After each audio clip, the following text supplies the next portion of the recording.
Hello, my name is Chantal Blarm, and I'd like to talk about Frances Perkins and her contributions to society, especially to workers after the Great Depression, as well as to the elderly and the disabled after the Great Depression.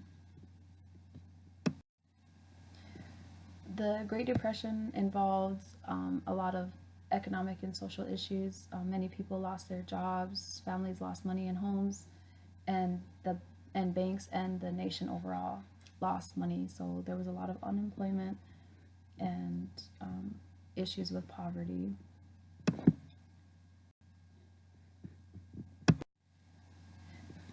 First of all, just a little history on Perkins. She graduated from Mount Holyoke College, an all-women's college, in 1902. When she left there, she became a biology and physics teacher in Lake Forest, Illinois. It was during this time that she would travel to Chicago and she became involved in the settlement houses. And it was the time when she actually really dedicated herself to helping the poor and disadvantaged. When she left there, she moved on to New York City in 1907 and graduated from Cornell University with a Master's of Sociology and Economics. In 1911, this was a turning point in her life. She was sitting with friends in Washington Square in New York City, and she witnessed women jumping to their deaths at the Triangle Shirtwaist Factory. She was horrified by what she saw. Women were jumping and praying, and all in all, there was around 150 deaths. And it was this point where she dedicated herself to prevent future tragedies from occurring by improving work conditions. The Committee on Safety was also formed at this time, and they worked to improve safety and health regulations. Later, Perkins became the executive secretary of the committee.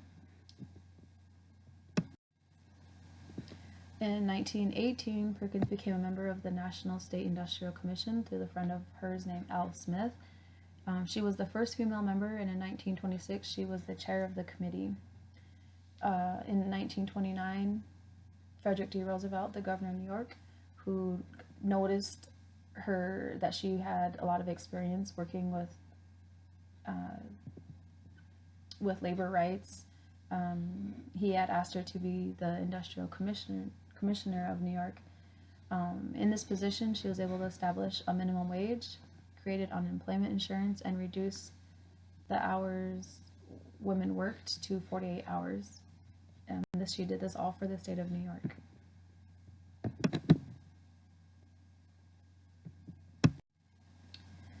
In 1932, FDR became president, and he appointed Perkins as the Secretary of Labor. She was the first female to hold the position and one of two government officials to hold their cabinet position for all of FDR's presidency. And although she was unpopular with Congress and business owners at that time because of her progressive views, FDR defended her and appointed her to this position.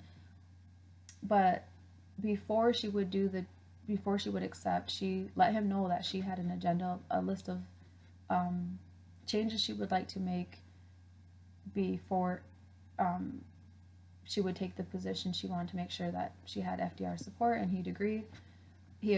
And it included a 40-hour work week, unemployment compensation, the abolition of child labor, minimum wage, federal aid to the unemployed, employee services, Social Security, and universal health care. During her time as the Secretary of Labor, she accomplished all of these except universal health care. In 1933, Perkins helped establish the Civilian Conservation Corps. It provided work for unemployed people in response to high unemployment caused by the Great Depression. Workers received a monthly allowance as well as government subsidies like health care and food subsidies. It created 3 million jobs, and at its peak it provided 500,000 jobs to people who would have otherwise been unemployed. In FDR's last days, Perkins asked for $3.3 billion for the CCC.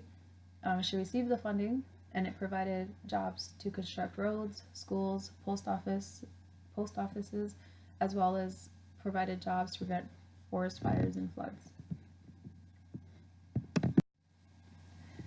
Also in 1933, Perkins pushed for the Wagner-Peiser Act. This act allowed workers the right to organize and voice their opinions, and it also provided job accessibility and services like job training referrals and job fairs. Like, it was a place where people could come together and have resources regarding employment. In 1934, Congress passed the Social Security Act, an act which key elements were proposed by Perkins. It provided unemployment insurance to the unemployed, workers' compensation in case someone was hurt on the job, and it provided money to the elderly and disabled. In 1938, the Fair Labor Standards Act was passed by Congress through key efforts of Perkins. It established a federal minimum wage, the 40-hour work week, and abolished child labor. It also required employees to keep their time and pay records and established overtime pay.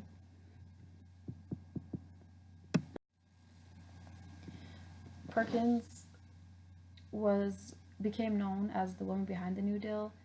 The New Deal was this time when all these new laws and regulations were in place to help the economy or help restore our country from the economic crisis of the Great Depression. In 1980, the Department of Labor headquarters was named after her, and in 1988, she was inducted into the Labor Hall of Fame. Thank you for listening.